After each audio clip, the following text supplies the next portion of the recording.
In this lecture, we are going to talk about path integral involving an external source.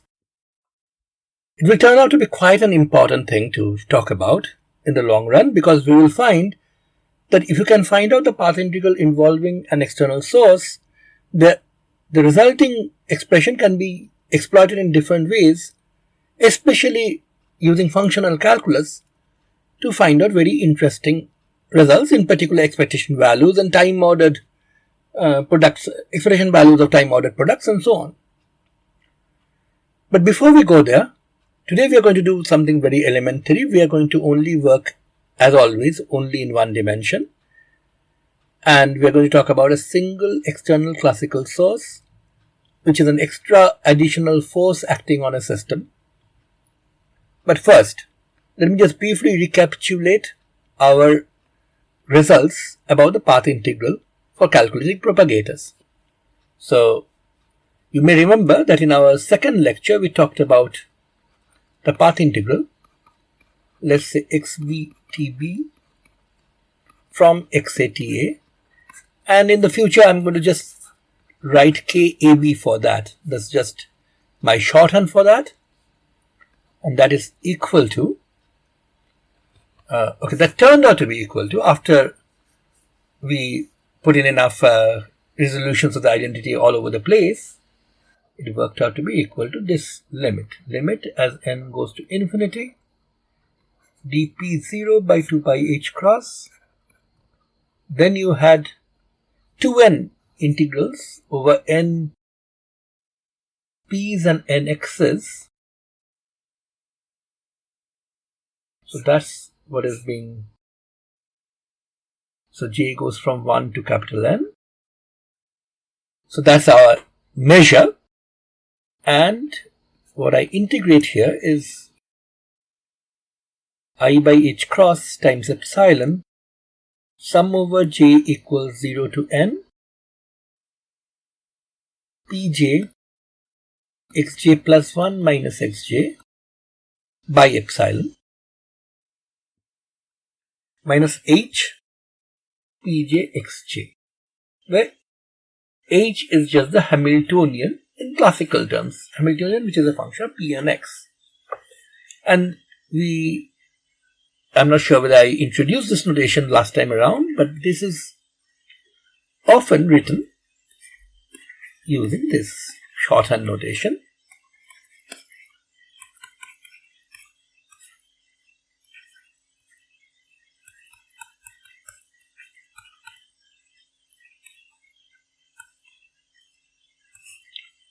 Where this curly dp and curly dx is really shorthand for these 2n plus 1 integration measures, and this curly lpx is what would have been the Lagrangian, except for the fact that it's actually expressed as a function of p and x at this stage.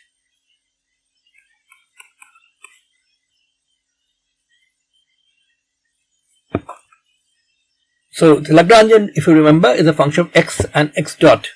This is really not exactly the Lagrangian. It's going to be identical to that once you make the substitution, gets rid of x dot and brings in p. Sorry, gets rid of p and brings in x dot in place of that.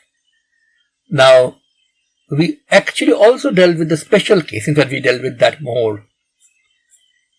in more detail.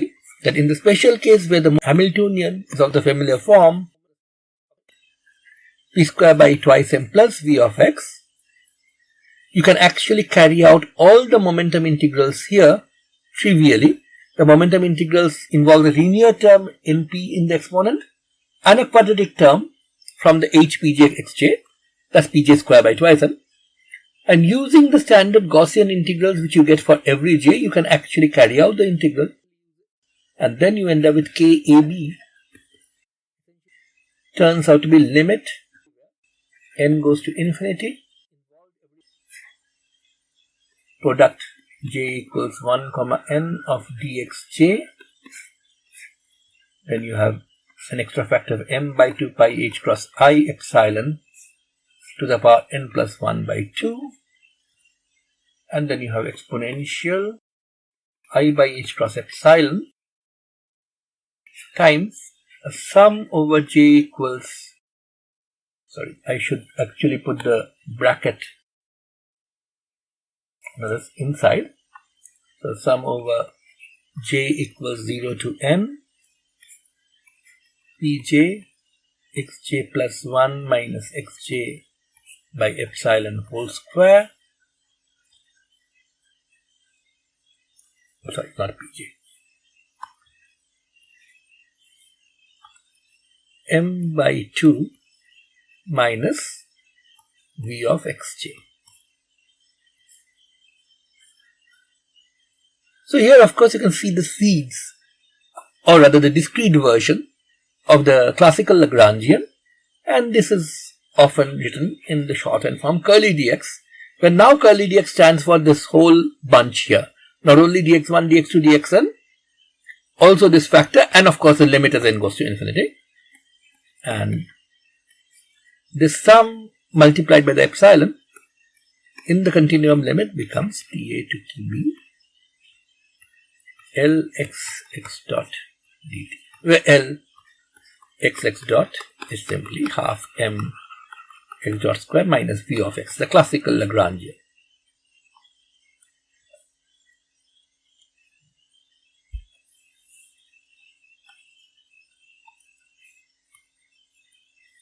So today what we are going to do is we are going to start talking about a situation where, in addition to whatever potential you have in your one-dimensional system, you have an additional external force which is independent of position but depends on time.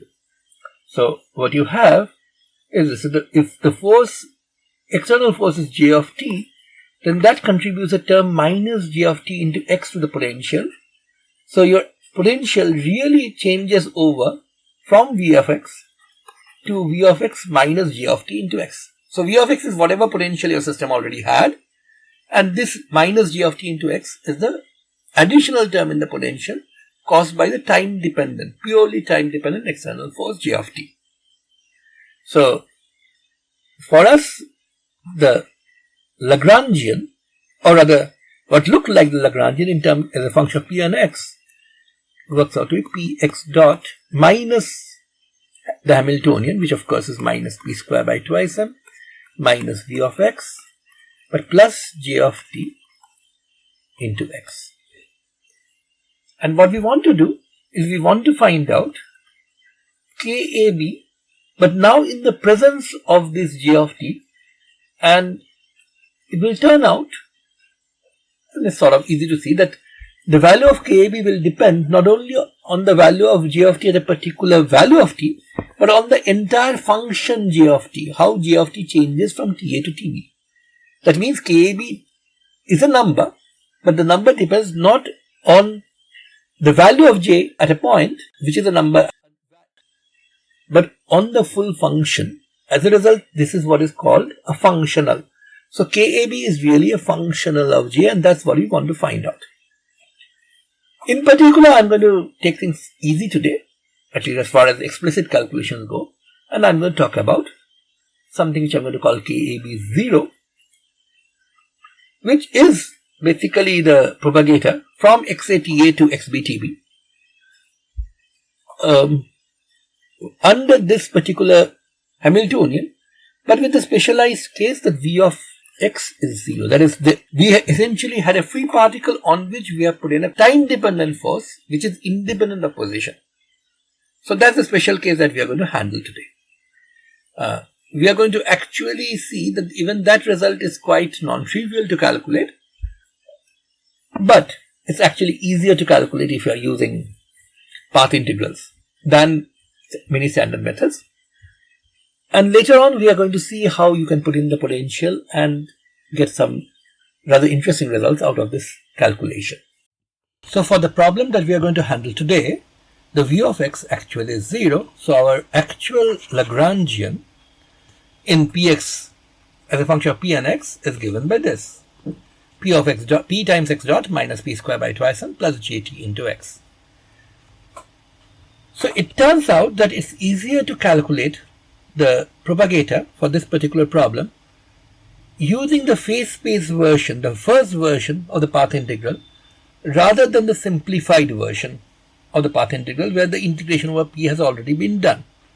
So keeping that in mind, let us just write down the path integral in phase space for expression for this one. Limit n goes to infinity. Then we have dp0 by 2 pi h cross. Let's just write everything out in full. So you have dp0, dp1 by 2 pi h cross, and then lot more such dp's until you hit dpn by 2 pi h cross. Then you have dx1, dx2, all the way up to dxn. That's your measure. Of course, the momenta are integrated from minus infinity to plus infinity. So infinity, so are the x's. And then you have this exponential, the phase term, which are really integrating I by h cross. And let's put the epsilon inside the sum. So it's j equals 0 to n pj into xj plus 1 minus xj. There was a 1 divided by epsilon here, but you have moved in the epsilon. Then you have epsilon pj square by twice m plus epsilon times j tj. So time in that particular slice that we were talking about into xj. So this is what you have to integrate. Now if you notice that the exponential here has a quadratic in p as before, but in terms of x's it's actually even simpler. Basically because we have taken the case where the potential is 0 except for the term linear in x because of the external field. What we have is an exponential which is actually linear in the x's, which means that carrying out the x integral first actually will be an easier thing to do. So before I get there, let's just explicitly display the linear terms properly. Just a simple manipulation will do that for us. For example, j equals 0 to n pj xj plus 1 minus xj, the form in which the x's occur with the p's in the exponential, has a problem. In this form, a particular x, let's say xk, occurs in two terms, for j equal to k, also for j equal to k minus 1. Because I want to really focus on integration over the x's, let's just try to remedy that. That's pretty easy. You can write this, of course, as two pieces, j equal to 0 to n pj xj plus 1 minus j equals 0 to n pj xj, and then shift the dummy index j down on this side, so this becomes xj pj minus 1. Of course, if you reduce the j index here, you have to remember that the limits go in the other direction. J has to be from 1 to n plus 1. This is exactly the same sum as before. I have just changed the dummy index. Minus pj xj, j equals 0 to n. So this way, we can rewrite this in this form. J equals 1 to n, that's a common part of this integral. pj minus 1 minus pj into xj. So notice now, every one of the terms in the sum has a single x, and only that x. So you don't have to worry about where else does a particular x occur. But of course, this is only for the common part of the two limits. There are two extra pieces. One is from the j equal to n plus 1 term here, which is of course plus pn xn plus 1, and xn plus 1 is xb, the final x. Similarly, here you have minus p0, x0, and x0 is of course xa. The reason why I am separating xa and xb out for special attention is, remember, the integral is done over x1 to xn. xa and xb are not to be integrated over. After all, your k depends on xa and xb. the final result, that is. Okay, so this is the simplification that you want to make here, which means you want to change this thing here into a sum which goes pj minus 1. Sorry. Okay, j is equal to 1 to n. So let's make the necessary changes. I should have perhaps, okay, I can actually get some space here, I guess. Yeah. So now that I have some space in between, I can write our new version. So I'm just rewriting this exponential. I'm not going to repeat the whole expression. I'm just going to rewrite this exponential here.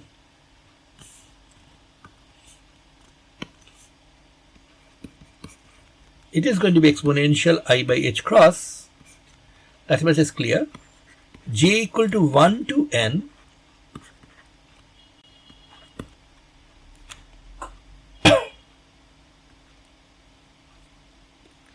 pj minus 1 minus pj into xj. So that's this sum, j equal to 0 to n pj xj plus 1 minus xj. Of course, two more terms that were there. Remember, pn xb minus p0 xa. So plus pn xb minus p0 xa. These were the terms which came from the first term. The other two terms, you just leave them as it is. J equals 0 to n epsilon pj square by twice m plus j equals 0 to n again epsilon j tj xj. So this of course replaces this exponential. You can just get rid of this exponential, use this one. So that's what I'm going to do. I'm going to just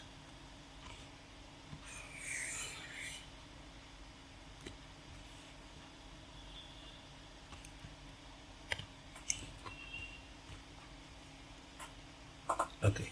So this is basically the integral that you are doing. Well, now let's simplify this a bit further. And for that, it's perhaps a good idea to get rid of all this stuff that I have here.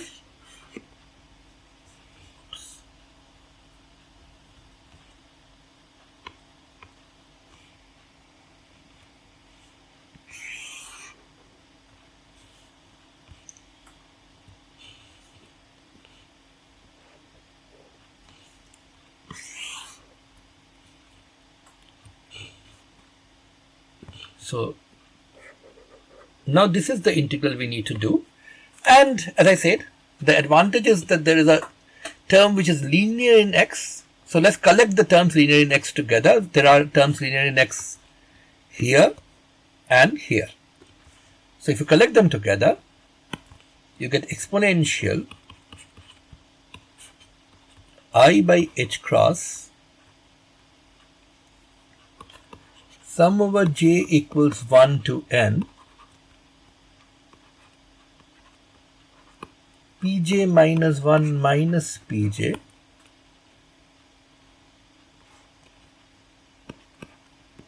plus epsilon j at time tj times xj. That's all the linear terms that you have.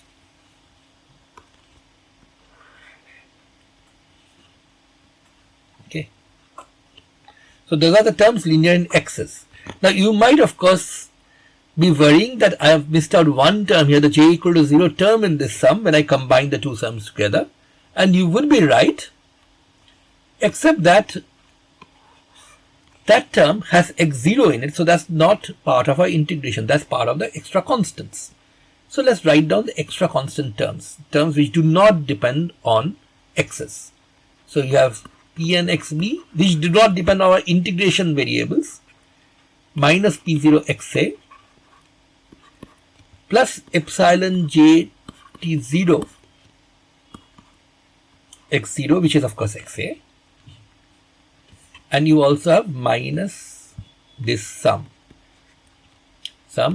j equals 0 to n epsilon pj square by twice m.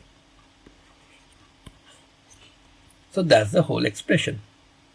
Now I don't need this any longer, so let's get rid of this part. Now notice that here, if you carry out the x integrals first, you will be left with something like this. Okay, let me just rewrite this a bit so that this becomes even more obvious. Limit n goes to infinity.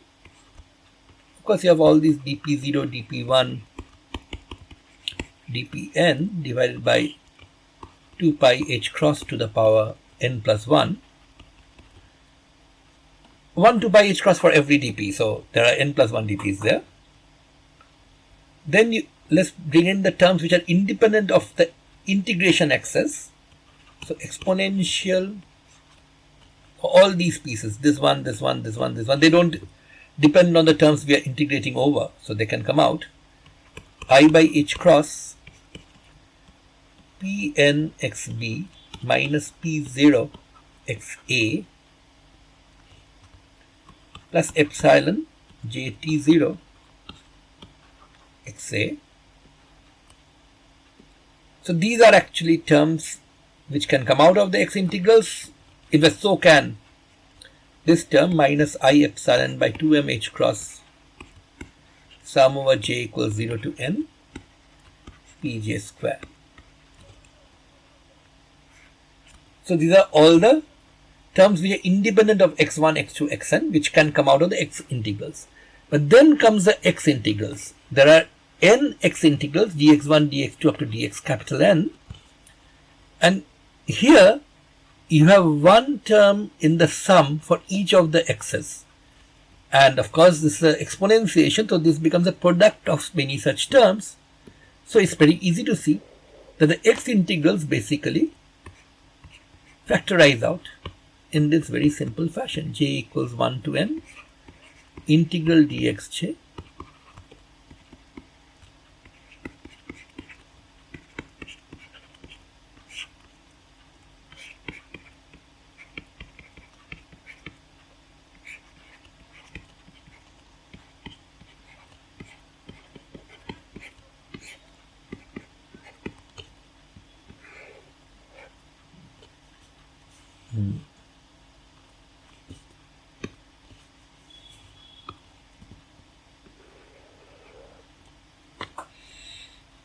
Now, here I must make use of a result which I'm pretty sure most of you are familiar with, and that is this integral. It is a ik x by px by h cross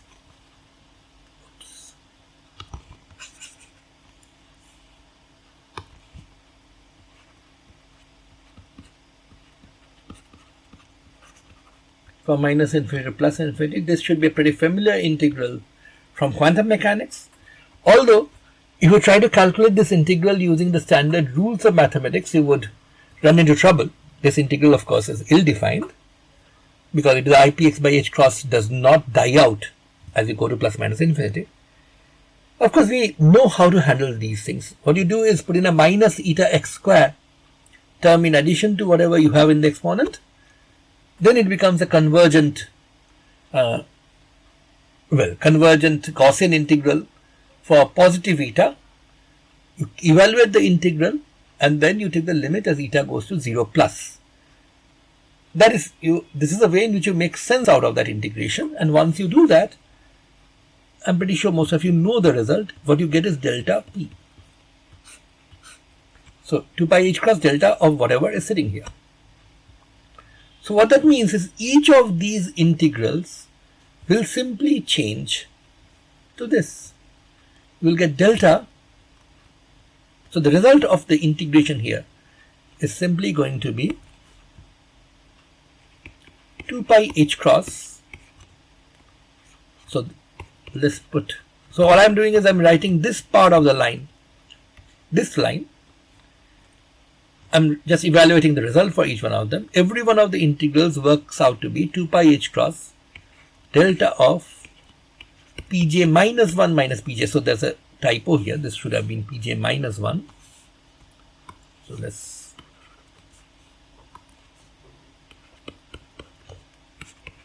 minus pj plus epsilon j tj.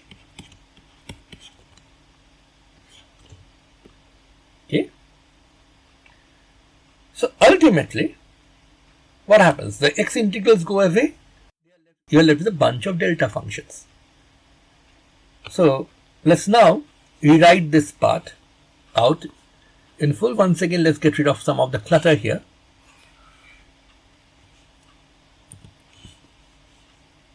Also this expression which has served this purpose.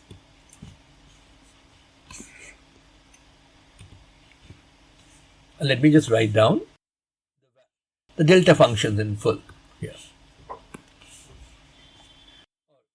So what do you get? If you write down the delta functions, first of all, what will happen is you'll get n 2 pi h crosses from these n factors. They will cancel almost all the 2 pi h crosses here. You will be left with just one single 2 pi h cross overall. And then you will be left with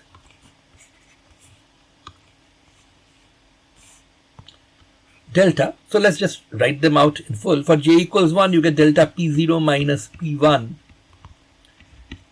plus epsilon j at t1.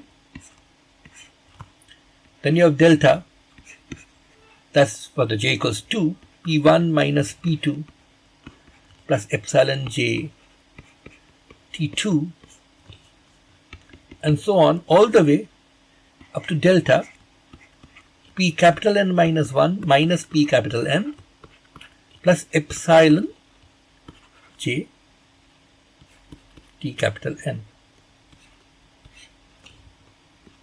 So you have a bunch of delta functions, and now you have to do the integration over n plus 1 p's. Now because you have delta functions in the integrand, this integration over the p's actually become very, very simple. Of course, that's what delta functions do. They make integrals simple. However, it does take a bit of care to get this right. So let me just spell it out for you a bit. Once again, if you are too bored with all these explanations, you can just move on to the next part of the video, because you may already have followed exactly what is to be done from this point. I may be just simply over explaining things for you, but well, since I'm doing it anyway, let's do it the way I think is the best, but that's not necessarily the best way for everybody. But now, when I use these delta functions, I can actually do the integral over p0, then the integral over p1, and so on. At any given stage, what will happen? Say p0. If you do the integral over p0, what happens? Everywhere you have p0 in the rest of the integrand, that is here, in this portion, p0 will be replaced by p1 minus epsilon j t1. Right? That's what you're going to do. Every p0 is replaced by that. Well, next time you're going to integrate over p1, which means everywhere you have p1, you're going to replace p1 by p2 minus epsilon j t2. But that means p0 will be replaced by this. Then you do the integral over p2, and that means you will get p3 minus epsilon j t3 for p2, but that means p0 will be replaced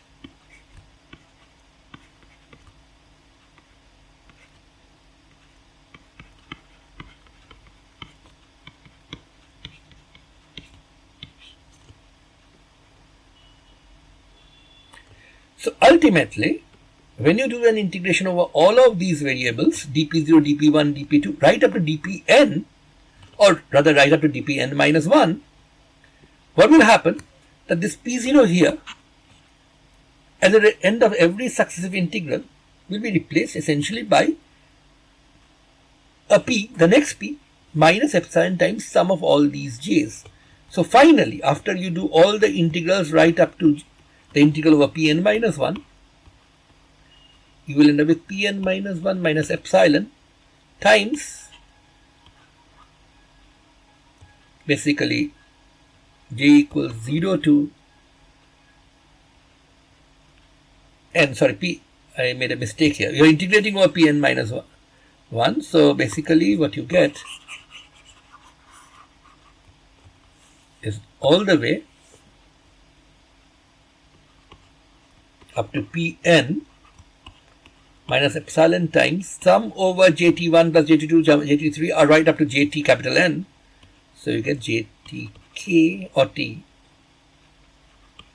j going from 1 to n. So that's what P0 becomes after you do the integral. So what I've done here is I've integrated over P0, I've integrated over P1, P2, Pn minus 1, and I have left with this.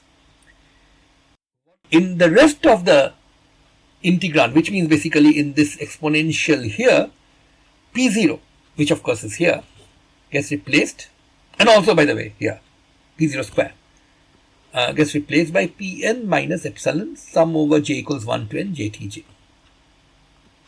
By the way, P0 is not the only P which is in the integrand. There is Pn, but I'm not worried about that because I'm not integrating over that yet. I'm just integrating over all the P's before the nth. But there are other P's here. You have P1 square, you have P2 square, and so on. So you can easily figure out what P1 will become after you do all these integrals, because in P1, the only thing that will be missing in all of this is epsilon jt1 will not be there in the final sum. Right? So P1, if you carry out the same steps, will simply become, after the P1 integral will become P2 minus epsilon jt2. And then as you keep on going in, at the end it will become Pn minus epsilon sum over j equals, well, 2 to n jtj. And in general, it's very easy to see that pk, after you do, for any pk, where k runs between, actually even 0 is included, up to n minus 1, all of those which have been integrated over, pk finally has to be replaced by Pn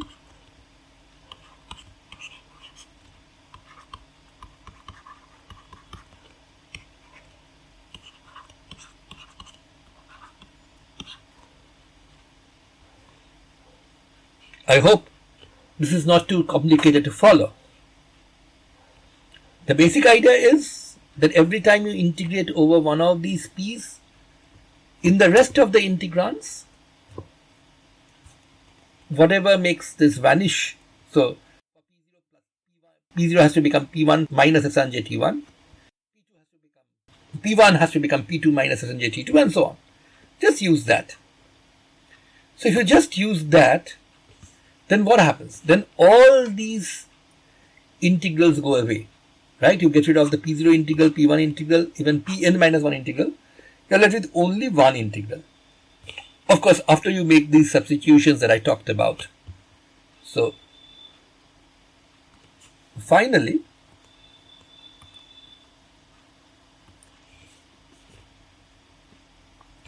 our expression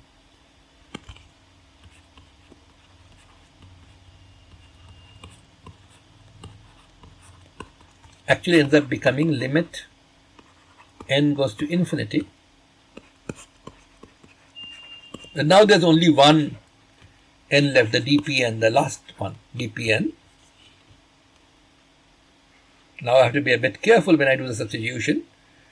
The exponential has to be substituted. Okay? So,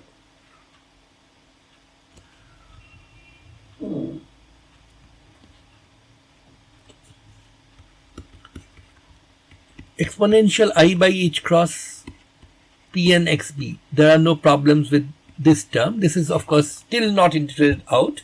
I need to do it after this step, but at this point this has not been integrated out. It is as it is. The minus P0 xa has to be replaced by minus P0 sorry, not minus, the minus P0 xa has to be replaced by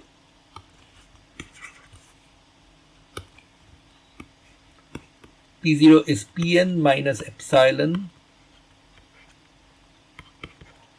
1 to n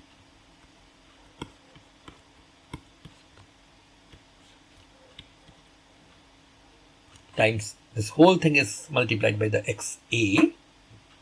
So that's the P0 replacement. So you've got this term, you've got this term. One term, there's an extra epsilon j T0 xa, which was there, left out there at the beginning. This is the extra term. And that can be absorbed easily into this sum. And you can easily check that all you have to do for that is replace the lower limit here from 1, you have to change it to 0. And that takes care of this other term as well. So that takes care of this term. So we are done with these three terms. You're left with just one more term, the quadratics.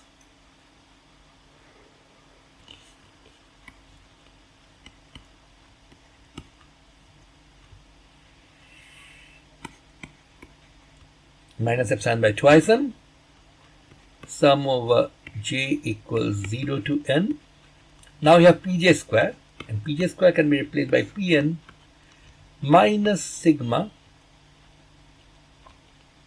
and this is where you have to be careful. The pj has to be replaced by k equals j plus 1 to n tj. So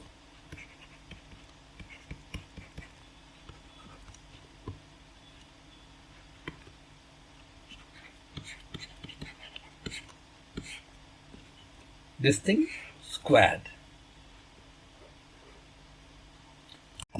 While the expression now may look quite cumbersome, let me point out that there is only one variable over which you have to do integration. That's the variable Pn. And if you look carefully at the exponent is just a quadratic in the Pn. So this is really a single Gaussian integral to be done.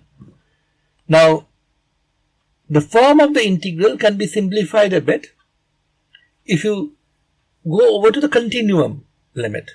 And in fact, one bit of notation will actually help. What I will do is I will define I of t as an impulse or the momentum transferred by the force j of t from the time t to the time tb. So if you integrate from t to tb, the final time, this integral j tau d tau, this of course is the impulse transferred by the force or net momentum given by the force from the time t all the way up to time tb. Then this expression will actually simplify our notation a bit. That's why we are putting it in. But physically this of course means the amount of momentum transferred by the force from the time t till the end, till tb. And I can also of course rewrite this as an integral from ta to tb j tau d tau, but just by throwing in a theta function which ensures that the integrand vanishes when tau is less than t. So what you want here is j of tau minus t, and this ensures that this integral really is the same as this integral. Now with this notation, what happens is I can actually simplify the exponent here. So let me just write down the changes. Well, limit n goes to infinity. So I'm writing KAB 0j again. Well, actually, there are two places where you're taking the limit n going to infinity. One is in here, and again in here. So if you take the limits properly, what you will get is this.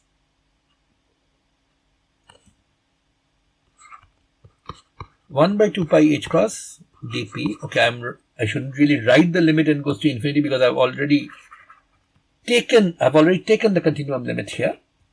1 by 2 pi h cross times dp, and then you integrate over p from minus infinity to plus infinity, of course. I'm writing p instead of pn because there's only one integration variable. Why bother with the n index any longer? So I have p into xb minus xa. That's one linear term. Then you have this term, which in the continuum limit obviously gives you the integral of jt from the initial time till the final time. So that's actually I of ta. This is a impulse that is given throughout I of ta times xa, of course. So that's another term. Then you have this epsilon times this sum, which is of course in the continuum limit an integral from ta to tb. And inside the integral, the integrand, that is p minus, well, this is also an integral, but this integral is from tj plus 1 to tn, which means this really is an integral from time t to the final time tb. So this, in our notation, is just I at t. So this is what KAB0 becomes. Now to evaluate this Gaussian integral, what you need to do is collect all the terms with different powers of p properly so that you can easily recognize which one is the a, which one is the b, and which one is the c in the Gaussian integral formula. So let's first take out the constant term, the term which does not depend on the p at all. There are two such terms. One is here, the other is in here, the I square. So what you get is exponential I by h cross times xa I at ta minus 1 by 2m, the I by h cross is common to both terms, so minus 1 by 2m integral from ta to tb of I square t dt. So that is the constant that goes out of the integral completely. Then you are left with a quadratic term and a linear term in p. So minus infinity to plus infinity dp. The quadratic term is simple. It's simply, of course, when I say quadratic, I mean quadratic in the exponential. It is simply exponential minus I by h cross p square by twice. And well, p square is a constant as far as this t integral is concerned. It will come out of the t integral, so you will be left with tb minus ta. Okay, and finally you will have a linear term, a term linear in p, so plus I by h cross times p. Well, you do have xb minus xa, that's obvious sitting here, but you also have a linear term from the cos cross term here, and that is going to be plus 1 by m. Two minuses make a plus, and the half cancels with the 2 from the 2ab formula. So you are left with ta to tb of this integral it dt.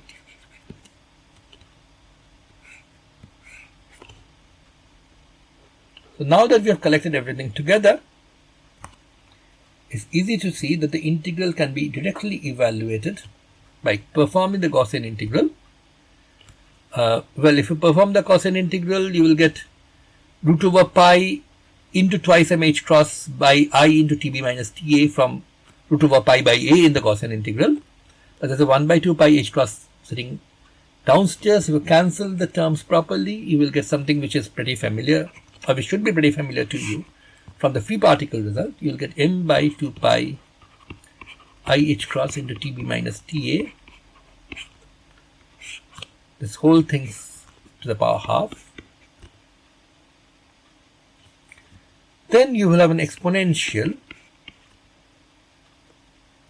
which comes from squaring this and dividing by, so b square by 4a. And if you carry it out carefully, you will get, when you do this, you will get x by b minus xa whole square by h cross square, but you have to divide by this. And if you do this, you should get something which is again a familiar term, but I by h cross times m by 2 xb minus xa whole square into tb minus ta. This is, of course, what you get in the free particle theory as well. Plus, of course, when you do b square, you get a per cross term for this. So from the cross term, what you will get after you do the necessary cancellations is xb minus xa by tb minus ta. This, of course, comes from the b square by 4a piece.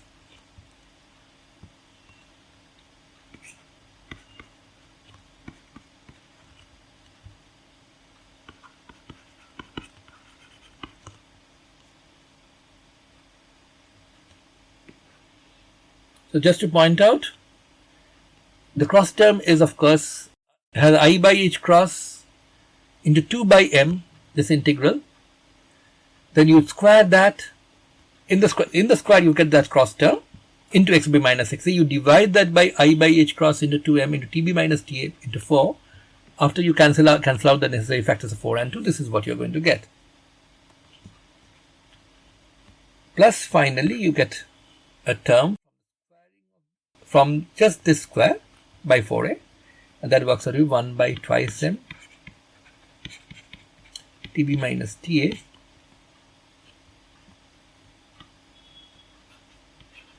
integral from ta to tb it dt, this whole thing squared.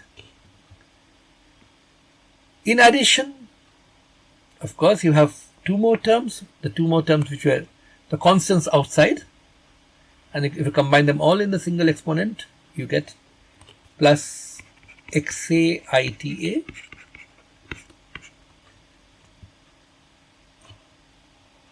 minus 1 by twice m integral from ta to tb I square t dt. So this is the final form for the propagator for a particle, not a free particle any longer. This is a particle on which there is a time dependent force j of t, a force which is independent of the position but is externally controlled. It has an external time dependence j of t, and the result comes in terms of the impulse which that force applies from time t to till the final time, and it depends on that impulse in a rather complicated manner. The final result is really not that simple, but the steps that we follow to get here is actually rather straightforward. All you have to do is do the x integral first, get a bunch of delta functions, carefully integrate out all those delta functions, and you end up with this expression. Okay, as a final simplification, let me point out that there is one very simple case, of course, where j of t is just a constant independent of time, and if you take that case, then kab0 for a constant j of t equal to f simply work out to be, well, m by 2 pi I h cross tb minus ta to the power half. This, of course, does not depend on j, so can of course be written down as it is. Then within the exponential I can write down this piece m by 2 xb minus xa whole square by tb minus ta, the familiar free particle piece, again just as it is. It does not depend on the force. Now if force is a constant, this is just f into tb minus ta, and then this is actually the it is okay. For a constant force, we have to remember constant force I of t is f into tb minus t. So you have to use that here to calculate the integrals, plug them all in here. I'm just going to write down the final answer for you so that you can work it out and check for yourself. The additional pieces which come from this are given by xp plus xa into tb minus ta into f minus tb minus ta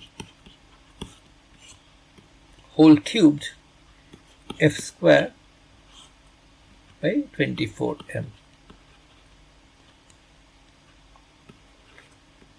Now let me point out that even for this simple case, direct evaluation of this propagator is really non-trivial. But using the path integral approach, the calculation was really not that difficult in the end. You had to go through several steps, but most of these steps are pretty straightforward on their own. Now, one more thing I would like you to verify is that for the special situation where the force applied externally on the system is just a constant, that is, your particle which is uniformly accelerating, then the thing which is sitting here in the exponent, apart from the I by h was factor, is actually nothing but the classical action for this problem.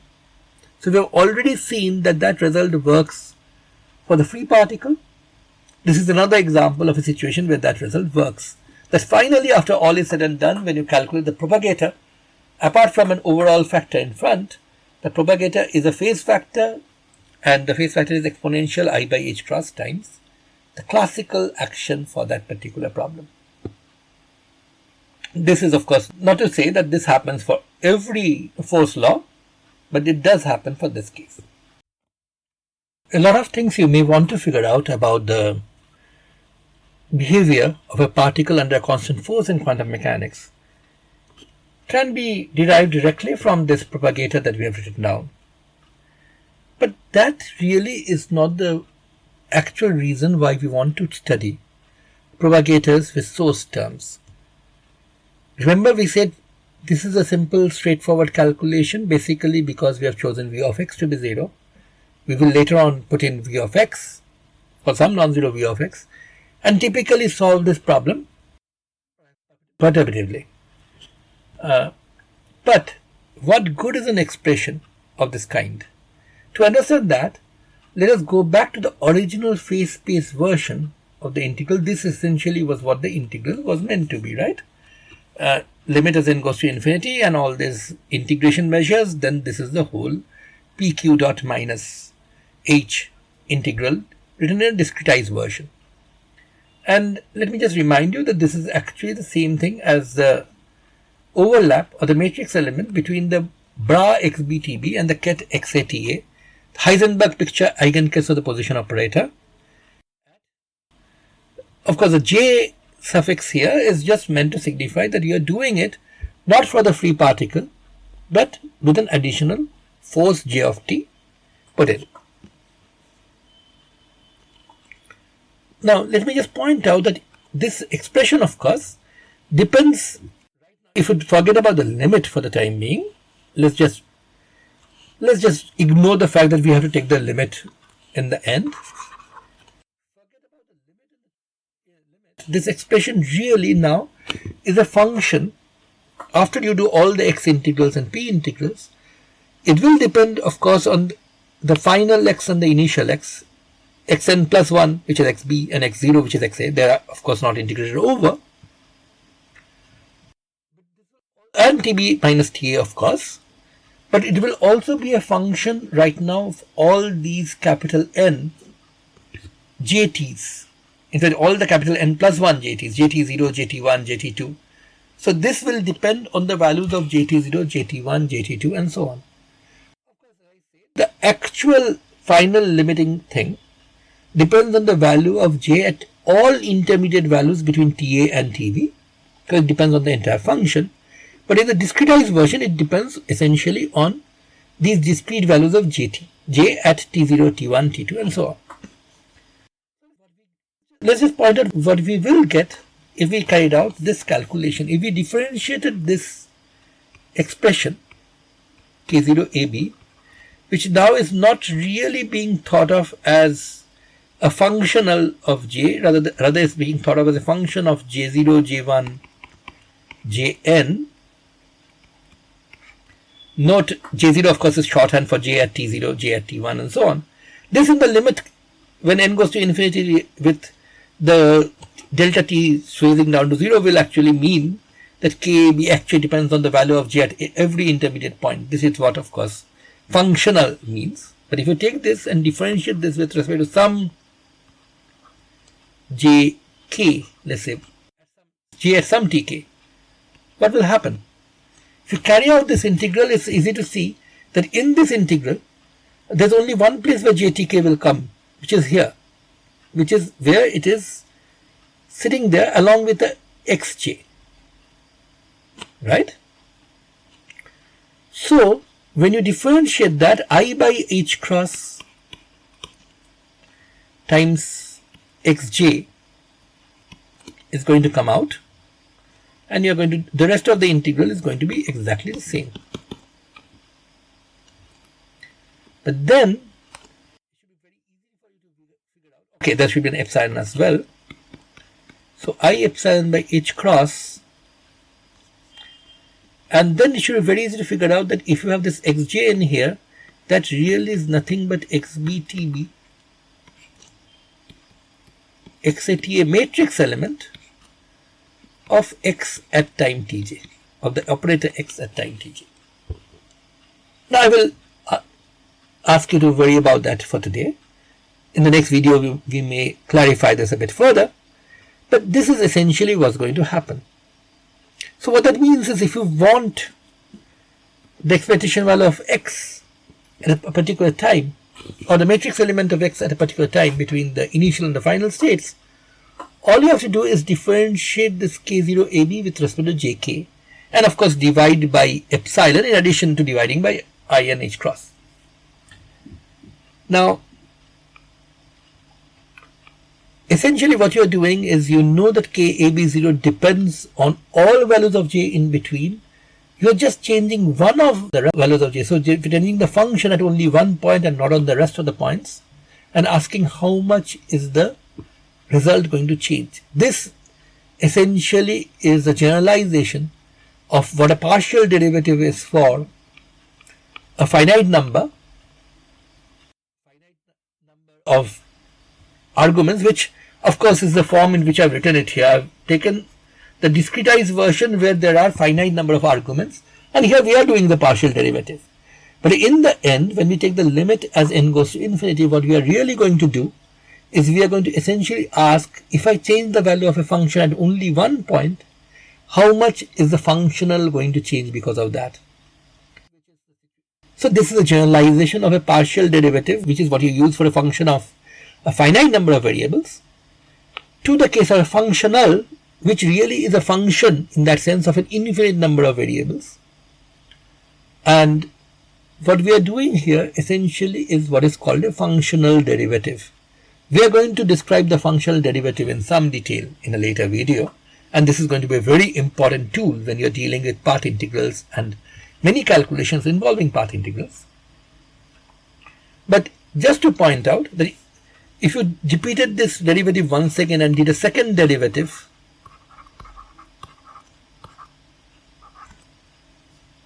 then you will have, so I'm not writing the full expression down, I'm just trying to indicate what is going to happen. You'll get this, of course. The rest of the integrand will say the same. Then you will have an xj and an xl with the exponential and all that. And a bit of thought will show you that this is going to give you I by h cross epsilon whole square times this particular matrix element.